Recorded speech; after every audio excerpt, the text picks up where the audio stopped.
What's going on, everybody? Welcome back to the Country Central podcast. We're hanging out with Lauren Weintraub right now. And Lauren, I just want you to take a second and introduce yourself to the peeps and tell everybody what you're all about. Thanks for having me. Absolutely. I'm Lauren Weintraub. I guess I'll say where I'm from. I'm from Boston, Massachusetts. And I'm an artist. I make country music. It's kind of like country pop music. I'm trying to like pave my own way, but I've always loved songwriting and telling stories. And I'm just excited to be here to talk about it. Yeah, so I really wanted to like kind of start out with where you came from, like musically, like what your background was, and like what you just grew up with early on, and what inspired the music you make today. Yeah, so I started out in theater. That was like my thing. I was like, I played Annie a bunch of times. Oh, I dang. thought I was gonna be like a Broadway star. I was in an off-Broadway show. Like I got very close. And then I mean I'll back up even before that. I'm a triplet, so I have two brothers. I know it's crazy. So my parents put me That's like in interesting. sports. It's Yeah, crazy. really? So my parents put me in sports because they were doing sports. And it became Right. quickly realized I had absolutely no hand-eye coordination. So that's when I got into dance and theater. And then when I got to high school, I was like, I still love being on stage, but something feels wrong. Like it feels like I'm supposed to be telling my story, not Yeah. telling somebody else's story. So that's when I started writing songs. Um, and at the time, I mean, I had found Lori McKenna, who's my favorite songwriter of all time. So Um, good. so good, Yes. Absolutely. so good. And I was like, I just seen Maren Morris open for Keith Urban, and Maren was the first one I saw live where I was like, damn, I really want to do that. I want to be on that stage. I want to do that. And I, grew up listening to everything, rock, pop, rap, country, and so I was like, I'm gonna make my own version of country music, and here we are today. No, right on. So, what age did you move to Nashville? I moved to Nashville to go to Belmont University when I was Yep. 17. I was 17. Shoot. It's like the rite of passage going to Belmont, right? Yeah, I also dropped out, which may be a rite of passage. That it might be. So yeah, talk about a little about that. So like, what did you? I guess what did you leave school for? Like, was the opportunity just so good? Like, who did you connect with? Where you're like, hey, I just need to do music full time. I need to focus on this only right now. Yeah, I was a sophomore, and I met my now publisher at Big Machine. And I walked into his office on like a Tuesday, met him. He offered me a publishing deal on the spot. I was very confused. That never happens. It felt like one of those movies where he's like, I'll make you a star, kid. And I was like, what's happening? Oh, shoot. And he was like, we're trying to do this thing with Brandy Clark, and you're just so like lyric focused and a lyric lover. We think you'd be the perfect fit. So I ended up signing this publishing deal, and I was in this predicament where I was thinking, I'm still in school, but I have this major publishing deal, and like I really need to just focus on that. I don't want to do it halfway, so I dropped out of school. So when you signed your publishing deal, did you know at the time that you would be like writing for yourself, or was that more of a songwriter focus? I went in there as an artist. They believed in me as an artist and let me write every day for myself, which is honestly such a blessing That's because wild. it's, yeah, Wow. that's so unique and rare. And it's really been these 3 years that have made me realize like who I am as an artist, what I want to say. And without that development time, I think I'd still be like confused. I'd like to touch upon that a little more because I mean, you do hear a lot of stories about, especially people like coming into Nashville. They really takes them a long time to figure out who they are. But like everything I've seen from you and the music I listen to by you, it's like you are very confident with like your image. You have a lot of control over what you put out. You don't see it often. So I mean, do you mind just like touching upon that a little more and about like what you really are trying to say with your artist project? For sure. Thank you. That's so nice, Benji. um, I I don't know. I just my favorite artists growing up were all these artists who, yes, they were making music, but they had a bigger mission statement and purpose on top of it all. I remember being obsessed with Lady Gaga because, yes, she was making music, but at the same time, she had this whole like human equality, diversity thing going on. And I was like, that's the bigger point of it all, anyways. No matter what you do, there's always a bigger meaning.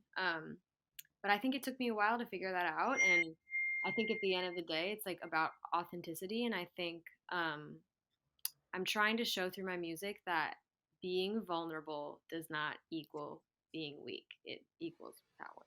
And I Okay. think, I love that. That's I mean maybe you recognize it, but I don't know if it's because of the pandemic or not, but I swear people just care about authenticity. Like even like you said, like you make your own form of country. Like to me, it's only when you're trying to imitate other people's like style that's when people are like, oh, it's pop and it's terrible. But when like it's just like what you do is like so raw and you like I don't when I listen to your songs like I can't say that's it maybe reminds me of like something I liked growing up. I can't say oh yeah, she's copying someone of today, which is cool. So I think it's because that's, you're so authentically you that doesn't matter what style it is. It's gonna work because people can connect to that rawness.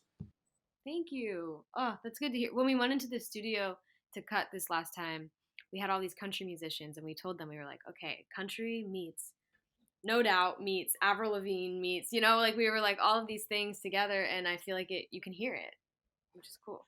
I think the first thing that we, kinda got into of yours was last summer with "Like a Boy," and when we heard that for the first time and it was the bass, riff and everything, we were like, "Is this country? Like, what is it exactly?" And then, like, we got into it and, like, I think it really was, like, the writing and the creativity there that kinda sold it in a way, because, I mean, we weren't thinking like, "This doesn't fit, this doesn't make sense." It was just fun and clever, and it's really the coolest thing.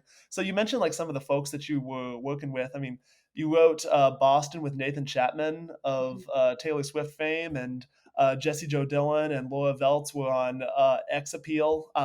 Could you talk a little bit about, like, what it was like getting in the studio with some of these folks and, like, how the whole process flowed a little bit?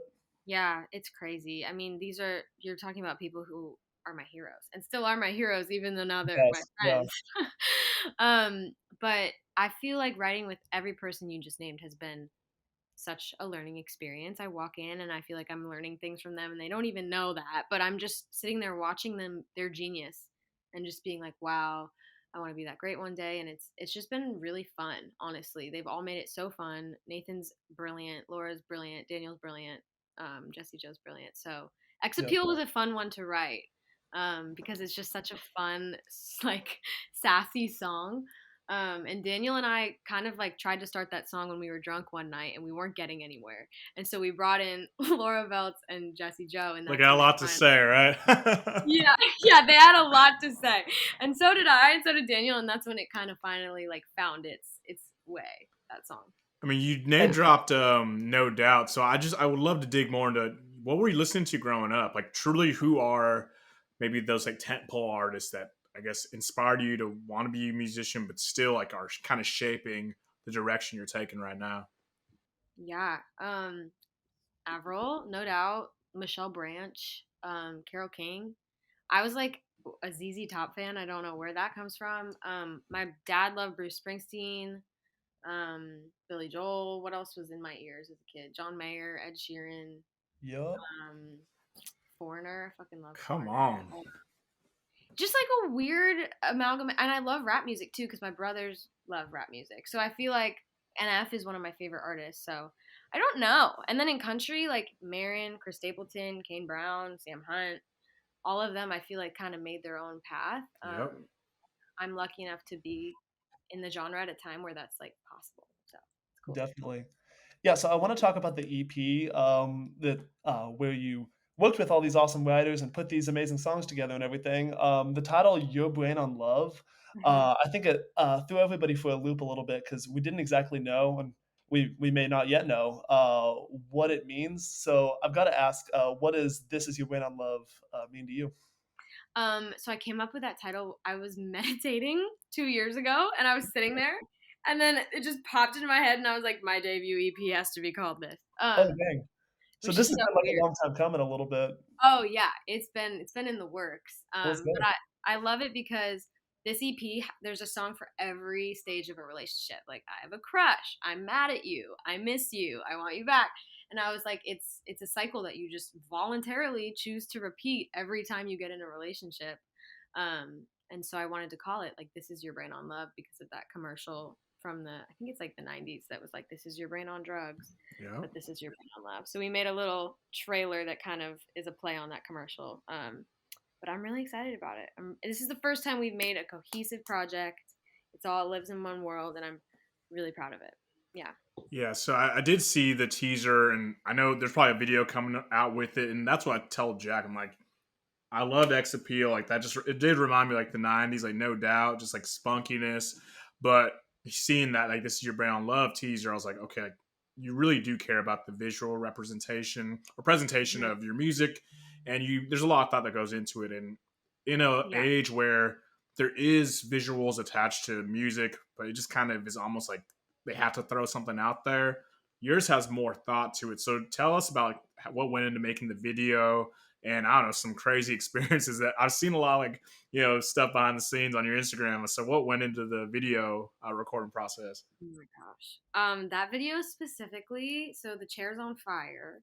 That's real fire. Oh, yeah. And my friend who shot it, her name's Acacia Evans. She's amazing. She had her friend who's like in the circus come to make sure I wouldn't get lit on fire. So she was like in charge of the chair, and then I'm sitting in the other chair, fully actually crying because we were in a lake, but it only had an inch of water and the rest was mud. So I'm just Oh my covered in god. mud, sobbing because I'm like, this is the grossest thing anyone's ever done. And I got out of the lake, and Acacia was like, dude, I don't think most artists would have done that. And I looked at her and I was like, bro, I don't think I would have done that. But here we are. Like, it's already done. I can't. And I took like 5 showers, but I Where did don't, the concept for, like, that whole look, like, come from in the first place? um, we were just kind of looking at mood board. Like, I'm a big mood board gal. I mean, my whole wall is like a mood board, but we were looking at stuff, and I was like, I want to have that contrast of like water and fire and like everything. And she kind of pulled up an image where a chair was on fire, and we were like, what if I was in a lake and all this stuff. But I just think it's fun, especially because I used to be an actress. Like, it's very fun for me to act in these things, and I do care a lot about the visual aspect of it. Who Yeah. would play Lauren Weintraub in the movie? Um, my favorite actress of all time is Zendaya, but she's a little too tall to, to play me. Anything is possible. Anything's possible. You never know. You never know. I actually grew up acting with Sadie Sink, who's in Stranger Things. Okay. Um, Damn. Okay. and fun fact, I actually auditioned for that part in my acting days. So maybe I'd hit up Sadie Sink and be like, "Yo, you should play the redhead, please." Come on. Oh yeah. Yeah. No, the visuals for, like, every, like, even individual single has been, like, really interesting because I know the Like a Boy, I mean, it definitely reminded me of, like, the Disney Channel a little bit, Mm-hmm. and, Makeup is Expensive, which is definitely my personal favorite with it was kind of like, gothic a little bit with the art, but it had, like, that cartoon flair as well. So I'm curious, like, what inspires you, like, with every single to, like, move towards a certain art direction or something like that? Is it, like, during the writing process or when it's all kind of, like, wrapped up and you're getting ready to put it out? Such a good question. When I'm writing a song, I'm very visual. Like, even Mm, growing up, yeah. in school I did good at the classes where everything was visual. So when I'm writing a song, it's almost like a movie in my head. So I don't think I have synesthesia or anything, but I immediately know what it looks like. And it's been interesting because I'm not a physical artist in any way. It's been interesting to have to use my words to get that across to somebody. But I feel like it's been working, and I do want that like dichotomy of like fun, but kind of like badass but approachable. And so it's been cool to explore that. Yeah, I mean, obviously, No. I was mentioning. I mean, he mentioned Disney Channel, but I mean, a lot of your music it does take me back to like a time when I don't know, like I was just really getting passionate about music. I mean, I tell Jack all the time. I want to say maybe like late '90s, mid 2000s. There's like this like movement when it was like female like pop rock, and it was just the best. You mentioned Michelle Branch. I mean, that was some of my favorite stuff growing up. You know, I mean, like I'm not even ashamed to say like I just there's nothing better than just like an amazing female vocal. And I think in country, what they used to do a lot in the 2000s was like it'd be a female artist and maybe like a male background vocal or whatever, but the harmonies were great. And that's a lot what you remind me of. And I don't know, it's cool to see how Nashville has changed over the years. And like you said, it's a little more accessible nowadays. And I guess my question for you would be how did you react to the changes during the pandemic where people start consuming music in a lot of different ways? TikTok blew up with it all, and I guess how has that shaped how you write today and how you plan to put music out moving forward? Yeah, I mean, it definitely shifted everything. I like went back to Boston for 6 months because I live alone, and I lasted about a week before I was like, this is not gonna work. So I was Zoom writing in Boston, um, and I kind of hated TikTok for a long time. I was like, this is dumb, and then I just was having a mental breakdown because I couldn't play shows, and playing shows is like my favorite part of it all. And so I was like, I'm gonna get on this app and just see what happens. And that was the day I learned that it wasn't so bad after all. And if I could just be myself, because I thought it was like you have to follow trends and do all this dumb stuff, but I just learned that it was a tool, and I was stupid to not be using it. So I did. I kind of transitioned to that, and now finally within the last year, I'm able to get back on the road and stuff. But I just think it's a tool, and I feel like I can connect with people every day. So why not? You know? That's Why something I was really, like, kind of excited to talk about because I think you're the first artist we've talked to whose biggest social media following is on TikTok. not? Yeah. And, I know, like, with a lot of radio artists, like, most of them, like, are kind of writing to radio a little bit, and Hmm. I see you kind of more as the internet star than the radio star, I think, and I was wondering, like, do you think about, like, how a song will, like, translate on a platform like that in the same way that, like, a radio artist might? That's so interesting. I actually don't. Um, I write the song, and then afterwards I think about what part of it, because the thing about TikTok is if you don't catch someone's attention in the first 3 seconds, you're done. Yep, And yep. I'm like, with my art, I don't want to be that way. So I try to write the art first, and then later be like, all right, which piece of this song, like the bridge or the verse, will catch someone. Um, yeah, because like I'm not a marketing genius at the end of the day. You make it But I work. I try, mean, it you know. seems like you are. It seems like you kind of have it down pat. I mean, but jump off what Jack said about translating. I mean, you talk about obviously you're from Boston. You had a single just released called Boston. Like that was another one that kind of took me back to I don't know, just what I love about songwriting. You know, what I mean, I don't care what I was telling Jack today with Lainey Wilson's new album. My favorite Mm, kind of albums are the ones where like I forget what genre I'm even listening to. It's just like this is a Lainey album. Like I just listen to your songs and I'm like, takes me back to like some of my favorite styles of music, but it just sounds like just your music. You know what I mean? So you did just play. I saw you were playing some shows in Boston that sold out, went over very well. So just talk about that experience because we went through the pandemic. A lot of artists are getting back on the road. How did that feel to kind of have that single come out, have good reaction, and then go home to play some big shows? crazy, dude. Those are my first headlining shows ever. So I've spent years opening for people, and I love the challenge of opening for someone. I love the challenge of getting on a stage and someone doesn't know who the heck I am, and I have to win them over. Like I love that. But it was pretty cool, I have to say, to hear people singing my words back to me. They came there to see me. Like it just felt more like a celebration at that point, which was really really fun. And I'm excited to do more of it and kind of start doing it in more cities. But playing live is just my favorite thing to do. It really is. This Do there's you have another question I think Jack that we segue into a lot is what would like the dream tour look like? What would like Lauren Weintraub like say we go yes. 2 years, 3 years from now, and like one of the songs from the new EP or the album goes just crazy on TikTok, radio, wherever, and you're opening up on you're playing Bridgestone Arena somehow. You're playing Oh my Bridgestone. god. What is the stage set? What's like the setup for Lauren's headliner on the arena look like? You're a Like visual you mean? person. Oh, okay. Unlimited budget, the whole bit, yeah. Yeah, yeah. Well, I don't know. Some of my dream people to open for are like Shania Twain or Pink. But like I dance too, and like it hasn't been the right time yet because my shows are so small right now, but like eventually I want to get to the point where it's like a full show. There's things happening. You're like, "Whoa, this she is a performer." Like this is cool. I always love that about Katy Perry. Um like it's just like, whoa, she just brought you into her world. There's like lollipops on the side of the stage. Like I don't know what's happening, but it makes sense. Um, so I think there's a way to tap back into my theatrics, like in a non cheesy way. But it's exciting. It's really exciting. Yeah. For sure. I feel like that's not something that, like, country music has really, like, had in a really long time, like, probably since Shania, like you mentioned. I mean, because I mean, most of the ones that like embrace like all of the theater and all that stuff are girls, and we haven't had like that superstar in a second. So that would be wicked cool. I did want to like come back to TikTok real fast because I'm very interested like with you kind of like just getting into it during the pandemic and stuff, and like kind of taking to it like after it kind of popped.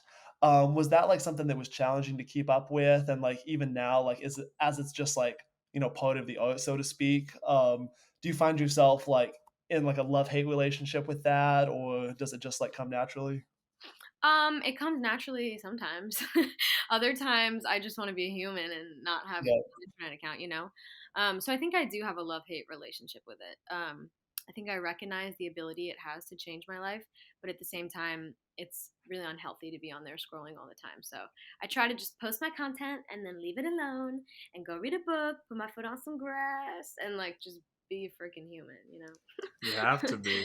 For Another sure. question I have is just, and we talked to Fair and Rachel's the other week, and I don't know, after I saw Taylor Swift's album like go just insane, I think like everybody, like even every dude, every grandma, like loved it or listened to it at least. I was like, it's always interesting because like there's so many great, talented females in the country scene, and we want them to get radio success and all that good stuff. But man, like if we just all banded together, it'd be nice to like make someone's album pop off for like a week or two. So I'm just curious, like, what are you trying to say with your music? And I don't know, like obviously you have a lot of really passionate fans, female, male, or whatnot. But like, I guess kind of what are you trying to represent with like the music that's coming out, and what would you like, I guess, when it's all said and done, for your music and your story to kind of that story to represent or to be told? I love that. Um, Number one is like being vulnerable because growing up, like I wasn't at all. And I still really, I'm kind of bad at it, but that's why I do it through my music. And so my music makes me want to get better at it in my real life. So that's step number one is like human connection, showing people that being vulnerable is actually powerful, like making people want to be more vulnerable with each other and like tell their real truth. And then going further with that, like encouraging people to just be their real selves, like wear what you want, say what you want, do what you want. Like I'm a country artist on stage in a Kiss t-shirt. Like is someone gonna get mad about that? Yeah, they are. But like, if you're doing something right, not everyone's gonna like you. I have this song Exactly. called Two Cents that I'm excited to put out eventually, and it's like the hook is like, I might be broke, but I don't need your 2 cents. Like, I don't need your opinion. I'm good. I love myself. If you don't love me, that's fine. Get off the train, dog. It's good. There you go.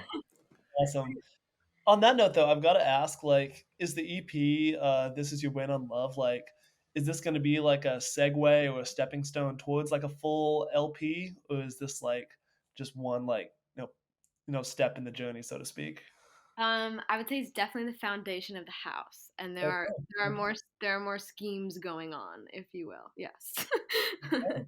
And what Yeah. about touring? What else is planned for you as far as the rest of the? I mean, 2022 is almost done. So is it Oh. 2023 that we got some stuff in the works that you're excited about touring wise?